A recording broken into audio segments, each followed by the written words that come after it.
नमस्कार मित्रांनो, आजपर्यंत आपण जे लेक्चर शूट केले आहे त्यामध्ये तुम्हाला शिकवले गेलेले आहे ते म्हणजे कोरल ड्रॉची बेसिक माहिती, त्यानंतर मेन्यू बार, त्यानंतर स्टँडर्ड टूल बार आणि त्यानंतर प्रॉपर्टी बार. तर इथपर्यंत आपण कोरलची माहिती आणि कोरलबद्दल इन्फॉर्मेशन जाणून घेतली आहे. टूलबद्दल इन्फॉर्मेशन, मेनूबद्दल इन्फॉर्मेशन. ठीक आहे. तर आजच्या या लेक्चरमध्ये आपण जाणून घेणार आहोत टूल बार. या साईटला जो तुम्हाला टूल बार दाखवलेला आहे, आणि टूल बार म्हणजे जे आपल्याला सर्वात जास्त डिझायनिंगमध्ये मदत करतात टूल, ते सर्व एका जागी आणि एक साईट पूर्णपणे तुम्हाला दिसत असेल, याला म्हणतात टूल बार पिक टूलपासून. ठीक आहे. आता यावर आपल्याला वर्कआउट करायचं आहे आणि याच्याबद्दल माहिती जाणून घ्यायची आहे. तर सर्वप्रथम पिक टूलची माहिती तुम्हाला आजपर्यंत मेनू बारमध्ये किंवा स्टँडर्ड टूल बारमध्ये सुद्धा आपण प्रोव्हाइड केलेली आहे. त्यानंतर परत आज टूल बारचा विषय आला तर आपण तो टूल घेऊ, कारण तो एक ते जास्त मोठा टूल नाही आहे, त्यामुळे तो लवकरात लवकर तुम्हाला समजून जाईल.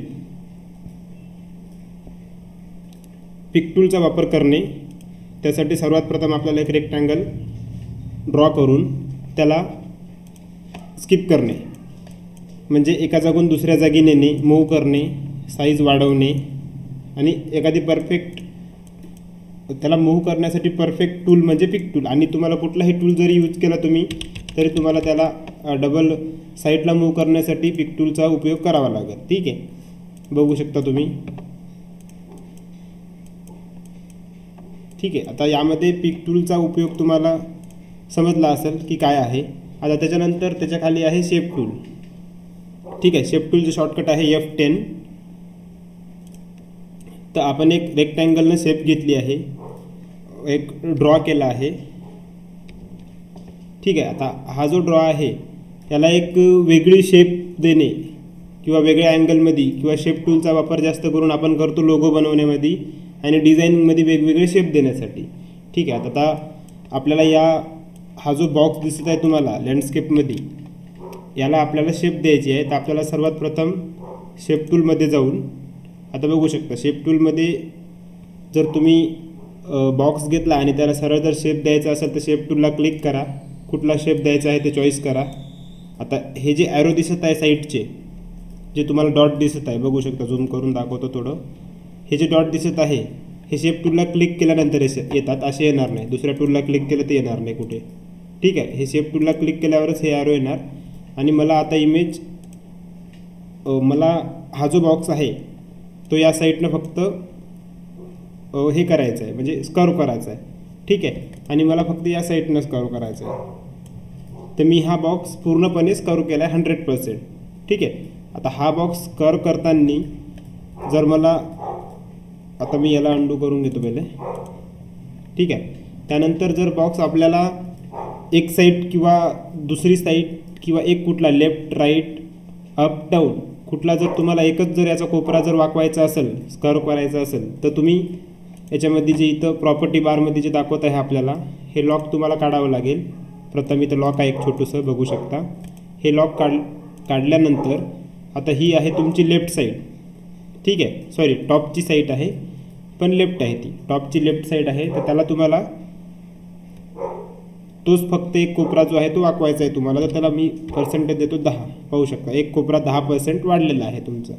आता याला आपण अंडू करून घेऊ आणि असेच इफेक्ट तुम्ही सगळीकडे देऊ शकता. जर तुम्हाला हा कोपरा वाढवायचा आहे, वाकवायचा आहे, तर इथे 10 पाहू शकता. ठीक आहे. तर शेप टूलचा वापर एकच नाही तर अनेक जागी होतो. अनेक जागी म्हणजे आता हा रेक्टँगल बॉक्स आहे, याला मी शेप टूलमधून आता याला टू कारूमध्ये जर कन्वर्ट केलं तर टू कारूमध्ये कन्वर्ट करण्यासाठी ऑब्जेक्टमध्ये आणि कन्वर्ट टू प्रथम आपल्याला कन्वर्ट टू कर्व करावं लागेल. त्यानंतर याचे मल्टिपल ऑब्जेक्ट तुम्हाला प्रॉपर्टी बारमध्ये पाहायला भेटून जाते. ठीक आहे. आता मी शेपवर क्लिक केलं, त्यानंतर प्रॉपर्टी बारमध्ये पाहू शकता याला म्हणतात टू कर्व. ठीक आहे. टू कर्वमधून आपण वेगवेगळे शेप देऊ शकतो. आणि टू कर्व हे पण ऑब्जेक्ट आपल्याला सर्वात जास्त वेळेस कामी येणार म्हणजे लोगो बनवताना आणि डिझाईनमध्ये वेगवेगळे शेप देताना. ठीक आहे. आता याला आपल्याला शेप चेंज करायचा आहे, तर मी टू कर्वचा वापर करून शेप चेंज करतो आहे. बघू शकता तुम्ही. मी पहिले काय केलं, ऑब्जेक्टमध्ये जाऊन कर्व केला त्याला आणि कर्व करून नंतर टू शेपमधून त्याचे शेप चेंज केले. ठीक आहे. आता शेप चेंज केले त्यासाठी मला इथं दाखवत आहे तुम्हाला कन्वर्ट टू कर्व हे ऑप्शन इथे आहे. आणि जर तुम्ही ऑब्जेक्टमध्ये जासाल जॉईंट कर्व इथं वेगवेगळे कर्वचे ऑप्शन आहे आणि राईट जर क्लिक केले याच्यावर तर तुम्हाला त्या रिलेटेड सर्वच ऑप्शन दाखवेल. शेप टूल रिलेटेड पूर्ण ऑप्शन कर्वमध्ये राईट क्लिक केल्यावर तुम्हाला दाखवून देणार. ठीक आहे, बघू शकता. आता हे डिलीट करायचं आहे, डिलीट. हा पण पार्ट डिलीट करायचा आहे, डिलीट. वेगवेगळे शेप तयार होणार. आणि मी माऊसचं राईट क्लिक बटन दाबतोय. ठीक आहे, पूर्ण डिलीट झालं. आता याला आपण अंडू करून घेऊ. ठीक आहे, अंडू केल्यानंतर जे आपली डिझायनिंग चालू होती किंवा जो बॉक्सवर आपण काम करत होते ते काम परत आपलं रिटर्न आलं. तर यामध्ये परत आपण राईट क्लिक करून याचे मल्टिपल ऑप्शन्स पाहू शकता. ब्रेक करणे, हे इथून ब्रेक होणार. तर ब्रेक झाल्यावर पाहू शकता तुम्ही की जर तुम्हाला याला तोडायचं आहे तर तोडू शकता इथून. ठीक आहे, हे ब्रेक झालं आहे पूर्णपणे, म्हणजे वरी आणि खाली. आता हा ब्रेक झाल्यानंतर यामध्ये तुम्हाला कलर फिल वगैरे करता येणार नाही. ठीक आहे, त्यासाठी आपण याला परत अंडू करून घेऊ. शेप टूलचा वापर तुम्हाला समजला असेल, तुम्ही मल्टिपल जागी यूज पण करू शकता त्याला. त्यानंतर मी तुम्हाला एक आता शेप बनवून दाखवतो याचा. आता मी याला राईट क्लिक करणार आहे कारण तर मला टू कर्व पाहिजे खालीसुद्धा. आता जर तुम्ही इथे क्लिक केलात तर हे टू कर्व झाले, बरोबर आहे. हे आपल्या कामी आहे. पण जर आपल्याला ही साईड जर टू कर्व करायची असेल याची बॉक्सची, जी आपण बॉक्स घेतला होता त्याची जर ही साईड तुम्हाला कर्व करायची असेल तर इथे तुम्ही या पॉईंटवर येऊन राईट क्लिक करा. ठीक आहे, हे बघा असं राईट क्लिक होणार नाही, कुठेही येणार नाही. हे तुम्हाला या पॉईंटवरच राईट क्लिक करावं लागेल. ठीक आहे, इथून तुम्ही करू शकता. आणि आता मला ही साईज नको आहे तर मी याला पहिले चेंज करून घेतो, म्हणजे सरळ करून अंडू करून घेतो आहे मी.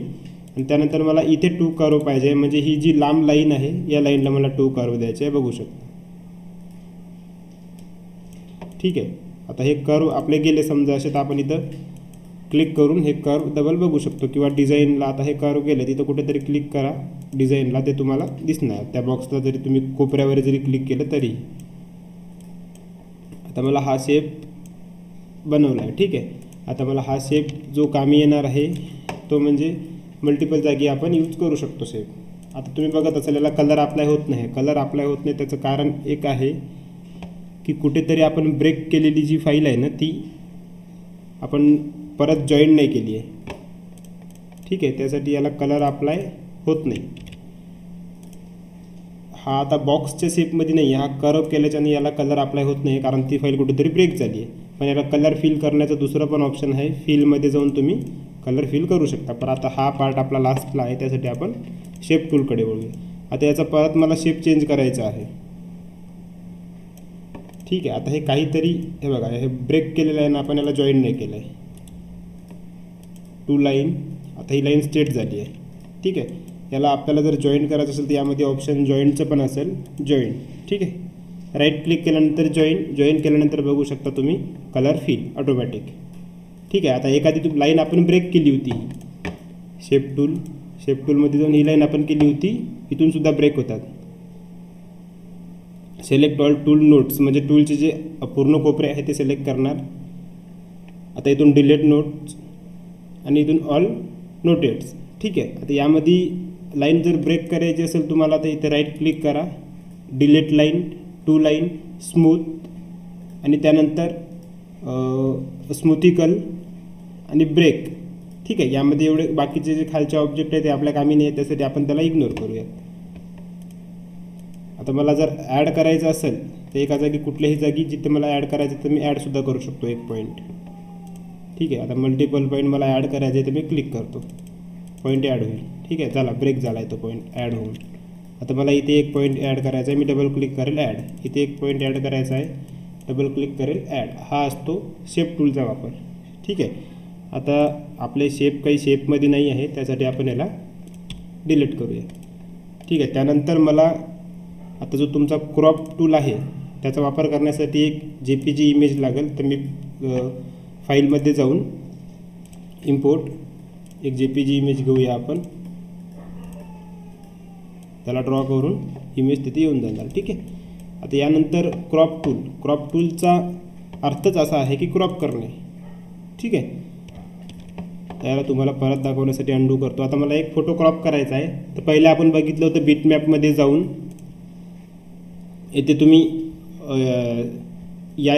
हा जो ऑब्जेक्ट आहे मेनूमध्ये, हा जो मेनू आहे छोटा, त्याने तुम्ही क्रॉप करू शकता. ठीक आहे. पण आपल्याला इमेज इनडायरेक्टली जर क्रॉप करायची असेल तर टूल बारमध्ये जा, 3rd नंबरचा मेनू चॉईस करा आणि सरळ सरळ इमेज कट करा.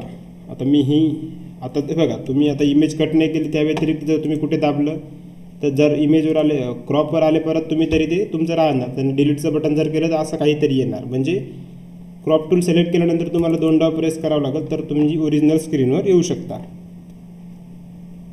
आता जे आपलं गेलेलं आहे त्याला आणण्यासाठी आपल्याला करायचं आहे अंडू. ठीक आहे. आता परत क्रॉप टूल मी चूज करतो आणि याला क्रॉप करतो. फक्त एक सिंगल कुठेतरी ड्रॉ करा. हे बघा, साईडला काम नाही करू देत. हे क्रॉप करायचं आहे का तुम्हाला की नाही हे ते विचारत आहे आपल्याला. ठीक आहे. आता हे मला क्रॉप करायचं आहे. डबल क्लिक केल्यावर सिंपल ते क्रॉप होणार. ठीक आहे. क्रॉप टूल समजलं तुम्हाला. आता हे पुढे डिझायनिंगमध्ये सुद्धा येणार आहे. सर्व टूल वापरूनच आपण डिझाईन बनवणार आहे. आणि हा पॅन असेल. ठीक आहे. पॅन टूल आपल्याला पेज इकडे तिकडे सरकवण्याला मदत करतो. आता हा मला पेज इथे पाहिजे, हा पेज इथे पाहिजे, हा पेज इथे पाहिजे, ते मला पेज सरकवण्यासाठी मदत करतो. ठीक आहे. याला म्हणतात पॅन टूल. आता पेन टूलसुद्धा वेगवेगळे शेप बनवणे किंवा वेगवेगळ्या जागी आपल्याला पेन टूलचा मल्टिपल यूज आहे. म्हणजे तुम्ही जर एखादी डिझाईन बनवत आहे आणि त्या डिझाईनमध्ये तुम्हाला पर्टिक्युलर शेप पाहिजे, तुम्ही त्या जागीसुद्धा ते यूज करू शकता. ठीक आहे. पेन टूलने असे तुम्ही महत्त्वाचे जे आपले शेप असतात डिझायनिंगमध्ये, ते आपण पुढे शिकवणार आहोत, ते शेप तुम्ही तयार करू शकता. ठीक आहे. जे काही पेन टूलचे शेप आहे आणि पेन टूलचा वापर आहे ते आपण लर्न करूया. आता पेन टूल अशी सरळ एक लाईन देण्यातसुद्धा आपल्याला कामी येते. आणि यामध्ये जर आपण शेपचा वापर जर केला तर इथं डबल मला 2 लाईन हव्या आहे, तर मी राईट क्लिक करेल या साईडला, राईट क्लिक करून याला 2 कर्व करेल. 2 कर्व केल्यानंतर याचासुद्धा आपण शेप बदलू शकतो. मला एक पॉईंट पकडायचा आहे फक्त हा, आणि हा पॉईंट वरी घ्यायचा आहे. ठीक आहे. असे महत्त्वाच्या लाईन्स. आणि आता जर याचे तुम्हाला जर शेप बनवायचे असेल तर तुम्हाला मल्टिपल असं क्लिक करून वेगवेगळे तुम्ही पेन टूलने असे शेप बनवू शकता. हे डिझायनिंगमध्ये आपल्याला कामी येते. ठीक आहे. आता हे मला करायचं आहे खाली, पण मी ते केलं होतं वरी. त्याच्यानंतर मी इथे एडिटमध्ये पाहू शकतो तुम्ही, रिडू असेल इथे, सॉरी डुप्लिकेट, कंट्रोल R. जर आपल्याला डुप्लिकेट करायचं आहे व्ह्यू एडिटमध्ये डुप्लिकेट, आणि याचं शॉर्टकट आहे कंट्रोल R. मी प्रेस करतो कीबोर्डवरून, पाहू शकता. कंट्रोल R शॉर्टकट यूज करणे डिझायनरचा सर्वात जास्त टाईम जर तुम्हाला वाचवायचा असेल आणि तुमचा स्वतःचा टाईम जर वाचवायचा असेल तुम्हाला, तर शॉर्टकट की शिकून घ्या आणि लक्षात ठेवा, शॉर्टकट कीजनं जर तुम्ही काम करसाल तर तुम्हाला तुमचा टाईम वाचवता येणार. ठीक आहे. आता याचं मला अजून एक करायचं आहे, तर मी सरळ इथूनसुद्धा एडिटमध्ये जाऊन डुप्लिकेट करू शकतो.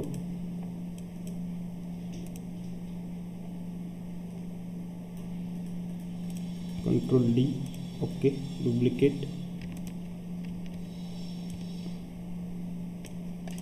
ठीक आहे. तर अशा महत्त्वाचे शेप देणे किंवा कुठलंही एक काम करणे यासाठी पेन टूलचा वापर आहे. आणि पेन टूलचा वापर मी पुढे तुम्हाला डिझायनिंगमध्ये दाखवणार आहे, कारण आपण ज्या डिझाईन बनवणार आहे ते आहे एकदम प्रोफेशनल कंपनीच्या डिझाईन्स. त्यामध्ये तुम्हाला पूर्णपणे पेन टूलचा वापर, पेन टूल कसा वापरायचा, शेप कसा घ्यायचा ते शिकवलं जाणार आहे. आता या टूलचा तर तुम्हाला परिचय देण्याची गरज नाही आहे, कारण तर आपण ज्या दिवसपासून कोरलचे लेक्चर शूट करतो त्या दिवसपासून कमीत कमी हाच टूल सर्वात जास्त यूज करतो आहे आपण. त्याला म्हणतात रेक्टँगल टूल. एक बॉक्सची साईज घेणे आणि बॉक्स टाकणे, त्यासाठी हा टूलचा उपयोग होतो. म्हणजे बॅनर बनवण्यासाठी सर्वात पहिले किंवा डिझाईन बनवण्यासाठी सर्वात पहिले तुम्हाला रेक्टँगलचाच वापर करावा लागेल. तर अंडू इथून करून दाखवले मी तुम्हाला 3 वेळेस. आता मी करतो कीबोर्डवरून कंट्रोल Z. ठीक आहे. आता इस्पेलिस टूलचा वापर म्हणजे गोल आकाराचा एक लोगो. आता हे जे ऑप्शन्स आहे रेक्टँगल आणि इस्पेल, या ऑप्शन्समध्ये तुम्ही वेगवेगळ्या जागी वापर करू शकता. आता ही डिझाईन आहे तर इथेच तुम्हाला याचा वापर करण्याची गरज नाही आहे. तुम्ही कुठेही वापर करू शकता याचा. म्हणजे आता ही डिझाईनमध्ये सर तुम्हाला गोल्डमध्ये एखाद्या बॉक्समध्ये जर गोल्ड डिझाईन बनवायची आहे तर पहिले रेक्टँगलचा टूल घेऊन एक बॉक्स घ्या, त्याची साईज सेम असली पाहिजे आणि नंतर त्यामध्ये हा एक गोल सेट करा. आता गोल सेट करण्यासाठी मला याला पकडून क्लिक करायचं आहे, सी हा येईल सेंटरमध्ये. आणि आपण गाईडलाईनची सुद्धा मदत घेऊ शकतो जर हवी असेल आपल्याला तर.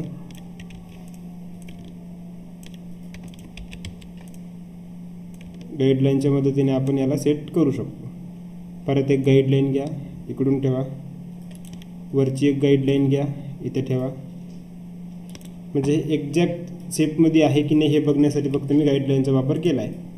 ठीक आहे, आता गाईडलाईनवर मी सिलेक्ट करतो आहे बघू शकता आणि डिलीट, सिलेक्ट आणि डिलीट. आता याला गोलमध्ये तुम्हाला एक डिझाईन बनवायची आहे तर याला आपण क्लिक करून मोठं करूया म्हणजे चारी कोपरे याचे व्यवस्थित लागतील. आणि ही डिझाईन बनवून याची आउटलाईन मी काढतो आहे. त्यासाठी मला माऊसचं जे राईट बटन आहे ते क्लिक करतो आहे मी यावर, त्याची आउटलाईन निघून जाणार. ठीक आहे, आता ही जी शेप आहे ही पत्रिका जर बनवत असेल आपण तर याला जर आपण आता एक्सपोर्ट जर केलं त्यावेळेस हा जर आपल्याला व्हाईट स्पेस द्यायचा नसेल तर इथं सिम्पल तुम्ही व्हाईट कलर देऊ शकता. म्हणजे तुमची एवढी ह्याच स्टाईलमध्ये डिझाईन दिसणार आणि आउटलाईन अशी दिसणार तुम्हाला ही वाली ब्लॅक. आणि ही आउटलाईनसोबत एक्सपोर्ट करायची नाही फाईल, विदाऊट आउटलाईन करायची कधीही. ते नंतर तुमची पत्रिकाची गोल शेपमध्ये दिसणार. आणि याचे डाय कटर असतात, त्या डाय कटरने हे कटसुद्धा करून फक्त गोल आकार तुमचा मिळून जाईल तुम्हाला. ठीक आहे रे. आता घेऊयात आपण फॉन्ट म्हणजे टेक्स्ट टूल. टेक्स्ट टूलचा उपयोग तर तुम्हाला सकाळी सांगितलेला आहे मी. आता इथे टेक्स्ट टूलवर क्लिक केल्यानंतर टाईप करणे, त्यानंतर इथून तुम्हाला सरळ बघा. आता आपण पिक टूलला क्लिक नाही केलं होतं तर पिक टूलला क्लिक नाही केल्यामुळं ऑब्जेक्ट काम नाही करताय कुठलाच, म्हणजे प्रॉपर्टी बारसुद्धा वर्क नाही करताय. ठीक आहे, होणार नाही काम. आपल्याला पिक टूलला क्लिक करून मग फॉन्टला सिलेक्ट करून आपण इथून बॉटम करू शकतो त्याला. किंवा त्यामध्ये आपल्याला परत इटॅलिक करायची, इटॅलिक करू शकतो. अंडरलाईन द्यायची, अंडरलाईन देऊ शकतो इथून. ठीक आहे, सकाळी आपण बघितलं होतं की टेक्स्टमध्ये जाऊन पॅरेग्राफमध्ये जाऊन इथून अंडरलाईन वगैरे बघितल्या होत्या. पण प्रॉपर्टी बारमध्ये सगळं तुम्ही जो टूल सिलेक्ट केला त्या रिलेटेड पूर्ण गोष्टी इथेही बघू शकता.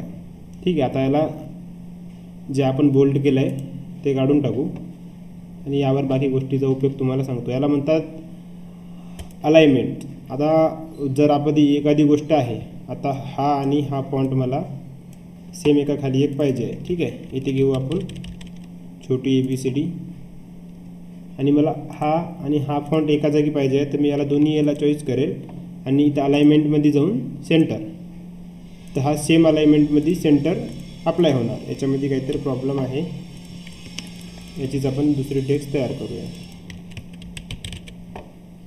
ठीक आहे, आता हा ऑलरेडी सेंटरमध्ये आहे. मी काय केलं, सिलेक्ट केलं याला आणि शिफ्ट दाबून याला पण सिलेक्ट करून याला लेफ्ट अलाइनमेंट करू. अलाइनमेंट होत नाही आहे, काहीतरी आपली मिस्टेक झाली आहे टेक्स्टमध्ये. तर आपण प्रॉपर्टीजमध्ये जाऊन चेक करू शकतो. इटॅलिक बोल्ड,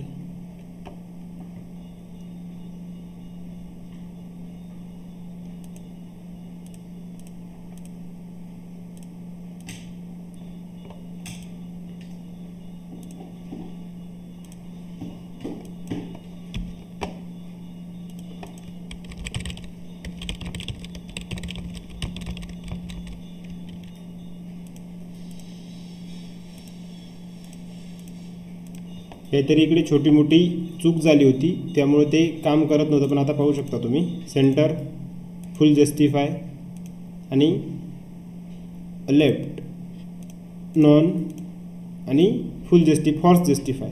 ठीक आहे, याचे सर्वांचे शॉर्टकट आहे जे मी स्वतः यूज करतो. ठीक आहे, आता तुम्ही जर येथे कुठेही साईडला क्लिक केलं आणि जर पूर्ण फॉन्ट सिलेक्ट केला, पूर्ण फॉन्ट सिलेक्ट करण्यासाठी पहिले टेक्स्टचा टूलबार घ्या. टेक्स्टचा टूलबार घेऊन इथे कुठेतरी क्लिक करा आणि फॉन्टमध्ये, ठीक आहे, लिहिलेल्या फॉन्टमध्ये कुठेतरी क्लिक करा आणि क्लिक केल्यानंतर Ctrl+A ऑल सिलेक्टसाठी आणि त्यानंतर तुम्ही हा इफेक्ट लेफ्ट, राईट आणि आता आपण शिकणार होते म्हणजे याचे शॉर्टकट. आता जर तुम्हाला याला हे करायचं आहे, काय म्हणते त्याला, राईट करायचं आहे तर simple control R, control L, control C. म्हणजे आपल्याला ज्या पद्धतीने याला हे करायचं आहे, कंट्रोल C काम नाही करतं त्याच्यात, कारण तर कंट्रोल Cची अलाइनमेंट दुसरी आहे, त्यानं कॉपी केलं. आता आपल्याला इथे पाहिजे कंट्रोल E. ठीक आहे, सेंटर घेण्यासाठी कंट्रोल E, कारण तर कंट्रोल C 2 काम करतं. एक ते कॉपी करतं टेक्स्ट, त्यानं कॉपी केली आत्ता, त्यानंतर आपण परत त्याला ज्यावेळेस अलाइनमेंट दिली त्यावेळेस त्यानं सेंटर घेतलं. ठीक आहे, राईटसाठी R, फुल जस्टिफायसाठी कंट्रोल J आणि फोर्स जस्टिफायसाठी कंट्रोल H. टेक्स्टचा उपयोग या जागी तुम्ही इथे करू शकता टेक्स्ट टूलचा. आता त्यामध्ये ड्रॉप शॅडो हा सुद्धा महत्त्वाचा इफेक्ट आहे, महत्त्वाचा टूल आहे. यावर आपण काम करूया. ड्रॉप शॅडोसाठी आता एखादी गोष्ट आहे ज्याची आपल्याला ड्रॉप शॅडो द्यायची आहे. जसे की ड्रॉप शॅडो तुम्ही भरपूर डिझाईनमध्ये बघता ड्रॉप शॅडो दिलेले असते. रेक्टँगल टूलने एक बॉक्स घेतला, त्याला कलर फिल केला, लेफ्ट क्लिकने माऊसच्या क्लिकने रेग्युलर त्याची आउटलाईन काढली, राईट क्लिकने आउटलाईन काढल्यानंतर मला द्यायचं आहे त्याला ड्रॉप शॅडो. बघू शकता ड्रॉप शॅडो दिसेल तुम्हाला इथे त्याची. ठीक आहे, आता ड्रॉप शॅडोमध्ये सुद्धा भरपूर ऑप्शन आहे, वेगवेगळी ड्रॉप शॅडो इथून तुम्ही चेंज करू शकता. ठीक आहे, आता परत मला चेंज करायचे आहे इथे राईट, परत मला चेंज करायचे आहे लेफ्ट, परत मला चेंज करायचे आहे राईट. ठीक आहे, परत मग जसं जसं तुम्हाला वाटते त्या पद्धतीने. आता एक छोटी आउटलाईन आहे, शॅडो आहे सॉरी, ते बघू शकता तुम्ही या साईडला पूर्ण शॅडो आलेली आहे छोटी. ठीक आहे, यामध्ये टूल बारमध्ये ड्रॉप शॅडो टूल आणि त्यामध्ये वेगवेगळ्या शॅडोज तुम्ही इथून देऊ शकता. ठीक आहे, जसं लेटरचा बॉक्स असतो प्रॉपर्टी बारमध्ये तसा शॅडो दिल्यानंतर याचा वेगवेगळा बॉक्स ओपन होतो आणि त्यानंतर याची साईजसुद्धा तुम्ही कमी जास्त करू शकता. त्यासाठी दुसरी शॅडो घेऊया आपण. ठीक आहे, आता ती जी शॅडो दिसत आहे तुम्हाला ती तुम्हाला कमी करायची आहे, म्हणजे तेवढी शॅडो नाही दिसली पाहिजे. त्यासाठी तुम्ही इथून त्याला शॅडोमधून कमी करू शकता आणि जर तुम्हाला वाढवायची असेल तर तुम्ही इथून डार्क करू शकता तिला. ठीक आहे, आता इथून आपण तिला कमी करून टाकूया. तर बघू शकता तुम्ही ही काही शॅडो चांगली नाही आहे, या लाईनने सुद्धा तुम्ही ती कामे करू शकता. ही जी सेंटर लाईन दाखवता व्हाईट कलरची छोटी त्यामध्ये. आणि शॅडोचा कलर तुम्ही इथून चेंज करू शकता, तुम्हाला जे कुठलाही कलर द्यायचा आहे ड्रॉप शॅडो ते इथून तुम्ही देऊ शकता. आता मल्टिपलमध्ये नॉर्मल असतात जास्त करून आणि हे वेगवेगळ्या शॅडोज आहे जे तुम्ही इथून देऊन चेक करू शकता. ठीक आहे, तर यामध्ये होतापर्यंत नॉर्मलच असतात सर्वांच्या, त्यासाठी आपण नॉर्मल सिलेक्ट करून ठेवूया. त्यानंतर आपण वळूया पुढच्या टूलबारकडे. आता ट्रान्सपरन्सीसाठी सुद्धा मला एक इमेज लागेल. मी कंट्रोल I प्रेस केलं, त्यानंतर एक इमेज इम्पोर्ट केली आणि ड्रॉ केला. ठीक आहे, आता ट्रान्सपरन्सीमध्ये जर आपण काम करतोय तर ट्रान्सपरन्सीला आपल्याला सर्वात महत्त्वाची गोष्ट म्हणजे इमेजची ट्रान्सपरन्स कमी करणे. आता ट्रान्सपरन्सीला क्लिक करतो मी, त्यानंतर वरी बघू शकता तुम्ही ट्रान्सपरन्सीला इमेजला क्लिक केलं होतं पहिले मी, कंट्रोल Z अंडू तुम्हाला दाखवून देऊ. तर ट्रान्सपरन्सीला आपल्याला ट्रान्सपरन्सी देण्यासाठी डिझायनिंगमध्ये कामे येतात. एखादी डिझाईन आपल्याला ब्लर किंवा थोडीशी कमी दाखवायची आहे आणि त्या जागी आपल्याला दुसरं काही दाखवायचं आहे तर तिथं ट्रान्सपरन्सी देऊन त्याच्यावर तुम्ही नावं वगैरे लिहू शकता. ठीक आहे, आता ट्रान्सपरन्सीमध्ये बऱ्याच काही गोष्टी आहे ते आपण नेक्स्ट लेक्चरमध्ये त्याचं पूर्ण टोटलिंग ट्रान्सपरन्सी घेऊ. ठीक आहे.